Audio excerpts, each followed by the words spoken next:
Hari ni, jom kita buat Chee Cheong Fun udang versi homemade. Tak perlu tepung khas, tak perlu mesin, guna rice paper je. Mula-mula, sediakan air dalam pinggan dan campurkan dengan sedikit minyak masak. Kacau-kacau sikit bagi sebati.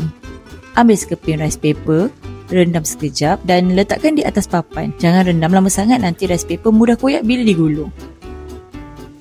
Susunkan udang segar dan taburkan hirisan daun bawang untuk aroma yang lebih wangi. Balut dengan kemas, kemudian kukus selama 10 minit hingga udang masak cantik.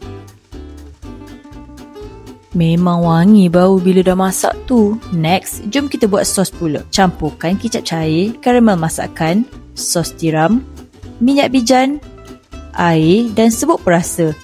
Kacaulah hingga sebati. Kemudian tuangkan sos di atas Chee Cheong Fun udang tadi. Tuangkan chili oil untuk sentuhan pedas yang memikat selera dan taburkan daun bawang.